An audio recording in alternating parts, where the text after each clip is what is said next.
ঘড়িতে এখন বাজে 4টে বাজতে 5 মিনিট বাকি। তাড়াতাড়ি আজ ঘুম থেকে উঠে পড়েছি। ওই 4:45 নাগাদ ঘুম থেকে উঠেছি। শুভ সকাল বন্ধুরা, কেমন আছো তোমরা সবাই? আশা করছি ভালো আছো, আমরাও ভালো আছি। আজই হচ্ছে বুধবার, মহালয়া। পিতৃপক্ষের অবসান ঘটিয়ে দেবীপক্ষের সূচনা। আজকের দিনে ভোরবেলায় আমরা তাড়াতাড়ি ঘুম থেকে উঠে পড়ি। ওই অন্ধকার থাকতে থাকতেই ঘর বাড়ি ঝাড় দিয়ে ও তারপরে ঘর বারান্দা মুছে উঠোনটা না ধোয়াতে হয়। তো এই সমস্ত কাজবাজগুলো করতে হওয়ার জন্য ভোর থাকতে থাকতেই অন্ধকার থাকতে থাকতে উঠে পড়া হয়। আর এখন ঘড়িতে দেখো 4:35 বাজে। তো যে সমস্ত কাজবাজগুলো ছিল সেই সমস্ত কাজবাজগুলো হয়ে গেছে।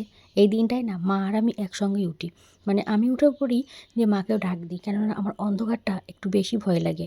ঘর বারান্দায় ঝাড়টার দিয়ে রেখে দিয়েছিলাম। তারপরে মাকে দেখি উঠে পড়েছে, তখন মা আর আমি গিয়ে বাইরে সমস্ত কাজবাজগুলো করে নিলাম। তার কিছুক্ষণ পরে দিদিভাই উঠেছিল, তার মধ্যে আমাদের কাজবাজগুলো হয়ে গেছিলো। তারপরে দেখো স্নান সেরে চলে এলাম ঠাকুর ঘরে। তবে পুজো দেবো না, এখন হচ্ছে গোপালটা জাগিয়ে দিলাম। আর এদিকে অন্ধকার থাকতে থাকতেই একটু ধুনো, মানে সমস্ত ঘরে একটু ধুনো দেখাতে হয়, ওই জন্যই এদিকে দেখো একটু ধুনো দিয়ে নিয়েছি। মানে এই নিয়মগুলো না রয়েছে, তো মা আমাদের বলে দিয়েছে। তো এই নিয়মগুলোই আমরা প্রত্যেক বছরই কিন্তু করতে থাকি। তো এখন সমস্ত ঘরে একটু ধুনো দেখিয়ে দেবো। আর সকাল সকাল ধুনোর গন্ধ বেশ ভালোই লাগে। তো পুজোটা হচ্ছে মাই দেবে, কেননা আমরা একটু এক জায়গায় বেরোবো। আর পুজো দিতে গেলে এখন অনেকটা টাইম লেগে যাবে, তাই মা বললো এখন অন্ধকার আছে, তুই তাহলে ধুনোটা দিয়ে দে, তারপরে মা স্নান টান করে পুজো দেবে।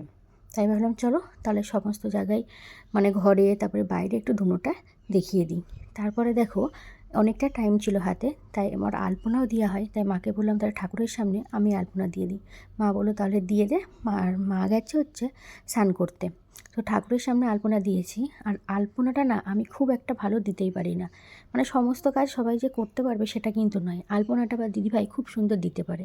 আর এইগুলো দেখো দরজার পাশাপাশি ফেব্রিক যে রঙগুলো থাকে, মানে আমার বিয়ে হওয়ার পর থেকে আমি দেখছি সমস্ত দরজার কোণা এইভাবে আঁকা রয়েছে।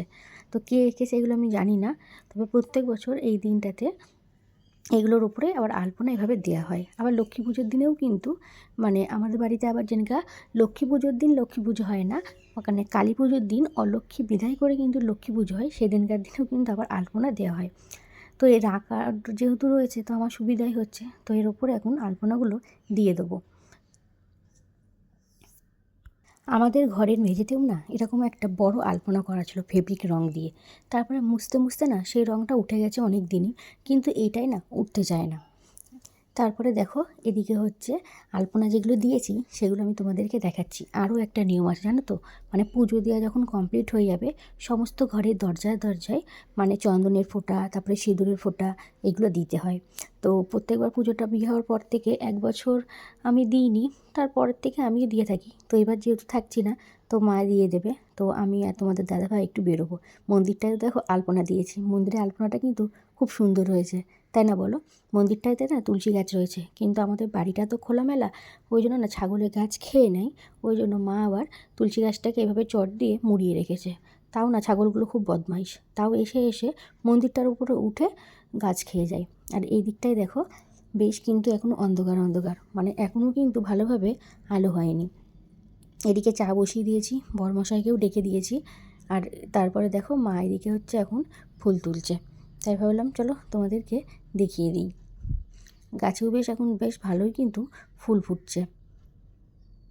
এদিকে প্রায় এক সাজি ফুল ফুটেছে। আর ওইদিকেও আর একটা সাদা ফুল গাছ রয়েছে, তো ওই গাছের ফুলগুলো মার কিন্তু এখনও তোলা হয়নি, তো মা ফুল তুলবে। তারপরে দেখো মা কিন্তু স্নান টান করে চলে এসেছে ঠাকুর ঘরে পুজো দেওয়ার জন্য। দিদিভাই দিকে কিন্তু টিভিতে মহালয়া চালিয়ে দিয়েছে। সকালবেলায় মহালয়া দেখতে কিন্তু বেশ ভালোই লাগে। হ্যালো এভরিওয়ান, তো এখন ঘড়িতে বাজে হচ্ছে রাইট 5:35। তো ঘুম থেকে তো উঠেছি অনেকক্ষণ আগে। তো যে সমস্ত কাজবাজগুলো ছিল সেগুলো মা আমি দুজনে মিলে করে ফেলেছি। তারপরে ওইদিকে এখন দেখো আমি একটু রেডি হয়ে নিয়েছি। তো তোমাদের দাদাভাই বলেছিল যে দাঁড়া, প্রচণ্ড পরিমাণে গরমটা না প্রচণ্ড পরিমাণে পড়েছে। তো তোমাদের দাদাভাই কালকে বলেছিল যে সকালবেলা একটু ঘুরতে যাবে, তো বলেছিল 5টার দিকে যাবে। তো 5টার থেকে ডাকছিলাম, তো বললো তা একটুক্ষণ বাদেই উঠেছে। তো চাটা করে দিয়েছি, ও চা খাওয়া হয়ে গেছে। ওই যখন বিছানার উপর কাপ দেখো দেখতে পাচ্ছ। তো তারপরে ও এখন গেছে বাথরুম ফ্রেশ হয়ে, তারপর আমরা দুজনে যাবো হচ্ছে একটু ঘুরে আসবো। তো মা ওদিকে পুজো টুজো দিচ্ছে, এদিকে রেডি হয়েছি। আর দিদিভাই ওদিকে টিভিতে মহালয়া চালিয়েছে, মহালয়া দেখছে। তোমাদের দাদাভাই বলেছিল আমাকে 4:30-র দিকে ডাকবে। ওই যে বলেছিলাম না অনেক বাজি এনেছে, তো বাজিগুলো নাকি ফাটাবে। আগের দিন রাতে তো খুব একটা বাজি ধরানো হয়নি, সমস্ত বাজিগুলো পুকু ধরিয়ে নিয়েছে, কিন্তু চকলেট বোমটা রয়ে গেছে। ওদিকে দাদাও দিদিভাইকে বলেছিল যে ভোরের দিকে দেখো, তাহলে হচ্ছে পুকুকেও ঘুম থেকে তুলে বাজি ফাটাবে। এদিকে তো আমি হচ্ছে তোমাদের দাদাভাইকে ডাকছি, ওইদিকে দিদিভাই হচ্ছে দাদাকে ডাকছে, কিন্তু কেউই ঘুম থেকে ওঠে না। মানে ঘুমের ঘোর কারোরই কাটছে না, এত তাড়াতাড়ি ঘুম থেকে ওঠে না তো। তাও তোমাদের দাদাভাইকে 4:45 নাগাদ একবার ডেকেছি, 4:30 নাগাদ একবার ডেকেছি, তারপরে উঠে পড়েছে। আর ওইদিকে তো দিদিভাই দাদাকে ডাকতেই থাকছে, তো দাদাও বলছে যে না এখন না, আর একটু পরে উঠবে। তো দিদিভাইরাও বেরোবে একটু পরে। তো দেখো আমি আর বরমশাই দুজনে মিলে কিন্তু বেরিয়ে পড়েছি, কিন্তু কোথায় যাব জানি না। এর আগের দিন আমরা মানে কদিন আগেই একটা ভ্লগ তোমাদের সাথে শেয়ার করেছিলাম, সেদিনকে আমরা ওই শিবপুর ঘাটে গেছিলাম। কিন্তু আজকে তো মহালয়া, গঙ্গার দিকে গেলে না আজকে তো সবাই তর্পণ করবে, তো অনেকেই সব পিতৃপুরুষদের জল দেয়। এর আগের বার মানে 2 বছর আগে আমরা একবার গেছিলাম, ওই মহালয়ার দিন সকালবেলায় মানে গঙ্গার ঘাটে গেছিলাম। তখন দিদিভাইয়ের মানে বাবা মা মাসিমা মেসোমশাই সবাই এখানে ছিলেন। তো আমরা সবাই মিলে একটা টোটো ভাড়া করে গেছিলাম। আর আমি আর তোমাদের দাদাভাই গেছিলাম হচ্ছে গাড়ি করে। কিন্তু এত প্রচণ্ড পরিমাণে ভিড়, মানে আমরা তো মানে পুরো গঙ্গার ধার অবধি যেতেই পারিনি, হাফ রাস্তায় গেছিলাম। আর ওখানে প্রায় ধরো 1.5 ঘন্টা মতো দাঁড়িয়েছিলাম, মানে বাড়িতে ফেরার মতো মানে পরিস্থিতিই ছিল না। তো তারপরে সেই থেকে নমস্কার জানিয়ে এসেছি যে ওই দিনটাতে কিন্তু আমরা আর যাবো না। আর দেখো রাস্তাটা কি সুন্দর, কি সুন্দর, বেশ কুয়াশা কুয়াশা মনে হচ্ছে না, কিন্তু এগুলো না কুয়াশা না, মানে যত কাছাকাছি যাচ্ছি ততই শুধু বাজির গন্ধ, মানে বাজি ধরাচ্ছে ধোঁয়াগুলো উঠছে, তো তাই এরকম দেখে মনে হচ্ছে কিন্তু কুয়াশা, তোমরাও তাই মনে করবে। কিন্তু না, এগুলো সবাই মানে বাজি ধরাচ্ছে তো, আর তাই এত ধোঁয়া। তো এদিকটা দেখলাম বাজি ধরানোর চলটাই বেশ রয়েছে, আমাদের ওইদিকে কিন্তু মানে বাজি ধরিয়েছে ছেলেপিলে, কিন্তু অতটা না।